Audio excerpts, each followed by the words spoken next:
Retro Rob's Gaming Videos. Hey, Rob here, and it's been 1 week. Actually, it's been a few days more. All right, a couple days more than a week with the GPD XD, and I am going to give you my impressions of the device thus far. They are generally pretty good. Not a lot has changed since I initially looked at it, but I want to get a little bit more in depth with it. So let's start out with the cover. As I predicted, it is really just a fingerprint magnet. That said, it's very attractive when it's clean. It's really nice looking. Of course, there's the matte finish at the bottom, so that doesn't catch fingerprints as much. It's a very tightly built device. It does not feel cheap in any way, shape, or form. As I pointed out before, I really think that the latch system here is quite nice. I've heard other people complain about it. I don't agree. I think it's really great. I mean, it holds in 3 positions basically, and that is pretty cool. As far as the buttons go, I'm going to say that this D-pad is one of the best I've seen on a device in this class. It's right up there with a Nintendo pad, and I would say the same thing for the analog sticks. They're just really good. All the buttons across the board, these buttons, the X, Y buttons, and the A, B buttons, they've got just that right amount of mush that tells you that somebody was actually playing games with this. Somebody actually tried to get things right on this device, and I believe they largely succeeded. Even with my large hands, it's pretty easy to control it. Now, there is one exception, and that would be these bumpers on the back. They're kind of hard to reach. I didn't find that very friendly, but I mean, it's a common configuration. They can't be blamed, but putting these extra bumpers here on the back, it just makes them really hard to reach. These are really difficult to use. The nice thing about it is that there's an application in here. Let's take a look here real quick. In settings, there we go. Oops, not settings. Sorry about that. There we go. It's under gamepad, and you can actually exchange these buttons for each other. So if you've got a game that's mapping to the inner buttons, not that I've ever run into that, and you want to switch them, you can switch them. So that's really a nice little feature. All right, so back to the buttons on this guy. These are the analog thumbstick buttons, because there's no real buttons under these. These would be the equivalent of the analog thumbstick buttons on an Xbox or a PlayStation. So that's where they would be mapped to if a game supports it. We also have volume down, volume up. By the way, the sound on this is actually pretty decent.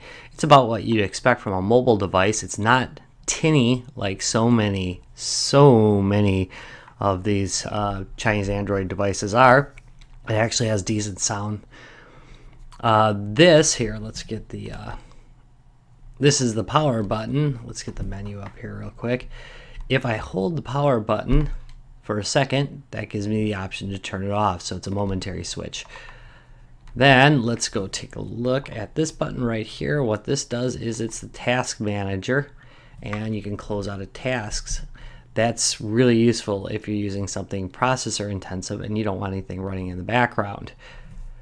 This guy here, this is the gamepad mapper right here. And I'm going to show you that in operation real quick. It's very simple to use. It's really just one of the simplest examples of a mapper that I've ever seen, and that's really what it should be. But what it's used is games that don't support a gamepad, like Callie's Caves here, will now support it with that mapper. And see, I've already mapped it. So here we go. Works perfect, no problems. Really quite nice. So you bring up the mapper by pressing the mapper button, and then you press it again to get rid of it. Not too bad. So if I want to get out of this game, now generally this will bring you to the main menu, but this game doesn't support it, so the game has to support it. But this is usually the backout button for a menu. But to get to the home screen, I just hit home right here. Over here's the start button, and here is the select button. And those are used in games, of course, and can be remapped. If you take a look at the back here, we have got SD card slot, micro of course, micro USB. We've got HDMI output, I almost said DVI output there. And of course, you have a headphone jack. Alright, let's go plug this thing in and I'll show you some things about the menu. I've been talking about what I do like about it. We're going to talk about some things I don't like and some things that are just so-so. Alright, so here we are on the main menu of the GPD XD. This is the default that comes with it. If you would like a more traditional Android interface, you can hit Advanced Settings.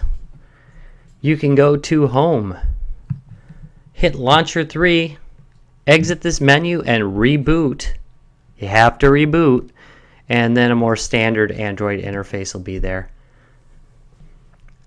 If you would like to manage storage, do not go to the storage selection here. You want to make sure to go into Advanced Settings and then go down to Apps, and you can add and remove apps from this menu right here. So you can uninstall right here.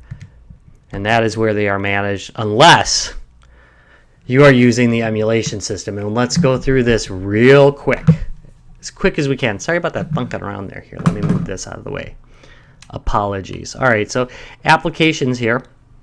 Let's say I want to move Callie's Caves to the game menu, this is where you generally store your games.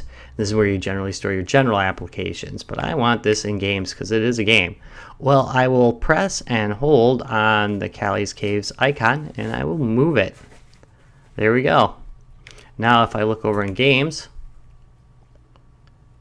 I can see Callie's Caves right there. If I would like to uninstall a program that's sitting on this menu, I would hit the Y button and it will give me the option to uninstall it.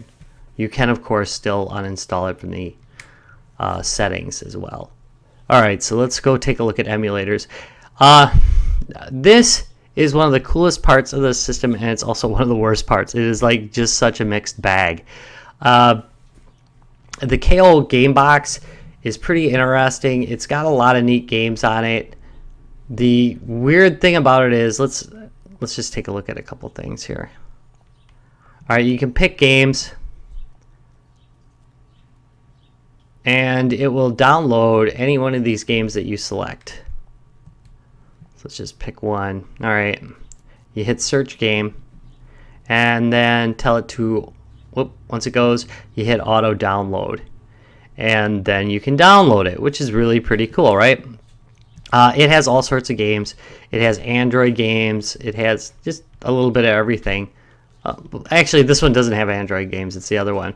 But when it downloads, it shows up over here, down here under My Games. This is where you play the games from. It does a really, really good... Actually, it does have Android games. I totally lied.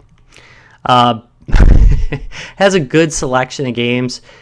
It's weird that you have to go into this interface to get to it instead of just going to the general games. It does a pretty good job of running them.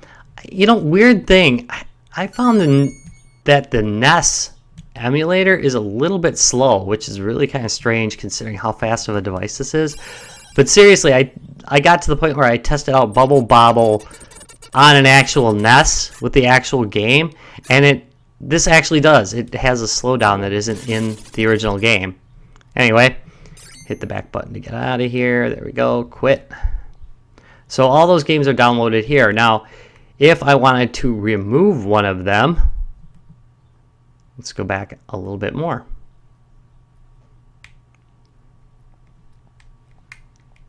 Let's go over to Settings. And then you go into the Game Manager. You select the game you would like to delete, move over to the right, and hit Delete. That's how you delete things from this particular game manager. Other things to say, there's not a lot of really good settings on here, and it doesn't get updated very often that I have noticed. I really like the interface to it. I think it looks really cool, but again, I don't think I've seen a new game come online since I got this thing a week ago, so who knows, maybe they just update monthly. So back at the main menu here, There's a PSP emulator. Why it's separate, I don't know. It's built into KO Gamebox, and it's got a really nice PSP emulator in it. I've seen no problems with it, so I haven't even bothered with this. I've opened it up once to check it out. It had nothing that I couldn't get off the KO Gamebox. And then HappyCheck here. HappyCheck has a whole lot of games available for it. Oops. Come on. There we go. Has a whole lot of games available for it. The interface leaves a lot to be desired, like, an interface, but it does break down into category. It does have a section for Android games. The useful part of this Android game section, when you already have the Google Play Store, is that there are some games where the controller, for whatever reason, doesn't work off the Google Play Store. But if you download it off of here, some of the games do work with the joysticks on the system. So it's something to check out.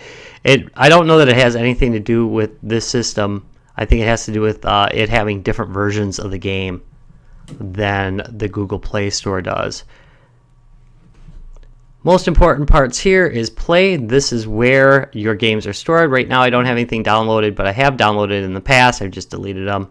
It's also where you would remove it. What you do is you basically click on the game, and then it will give the option to delete it. All right, let's go over to Manage.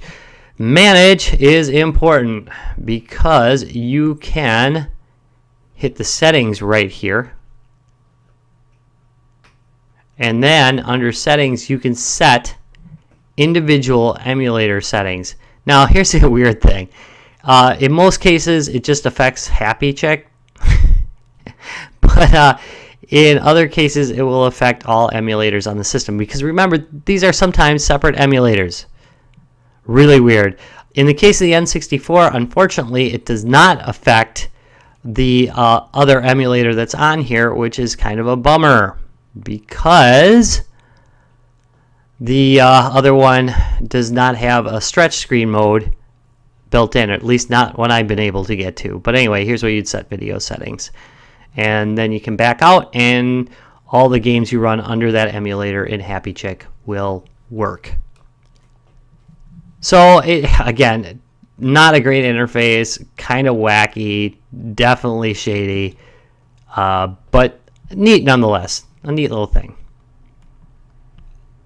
Back to the main menu. And of course there's the arcade N64 section,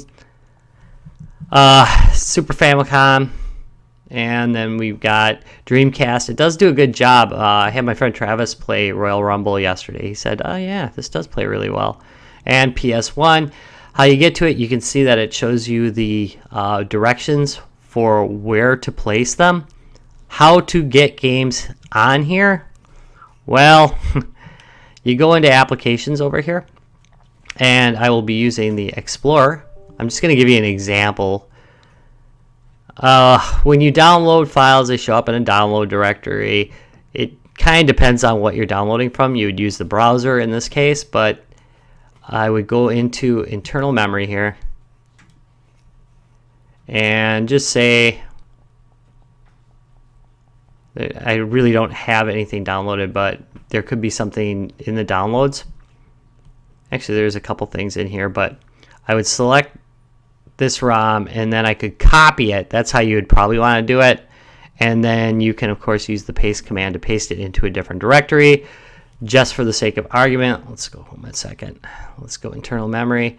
ROMs are stored at the bottom here in a directory predictably called ROMs. And there's all the ROMs. And these are the games that are in that main menu. All right, so let's wrap it up. What do I think about this thing? I think the hardware is well above average. I think it's got great controls.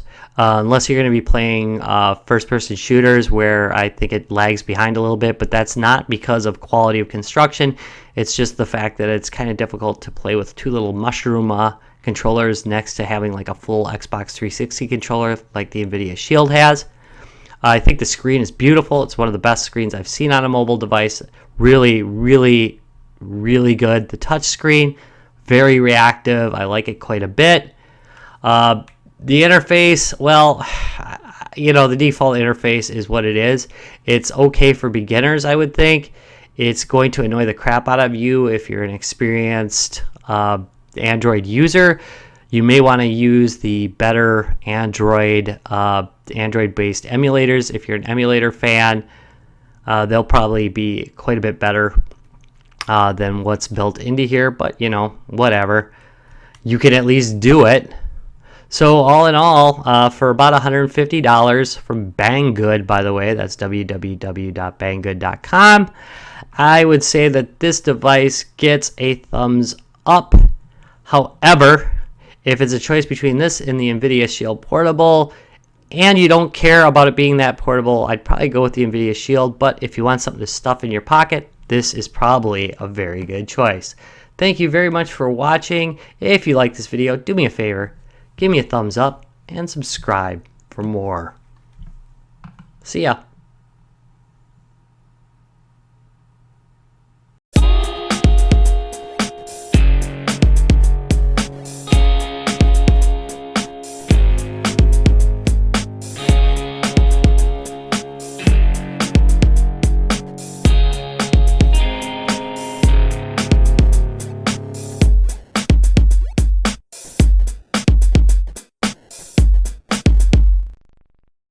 Retro Rob Scaling Videos.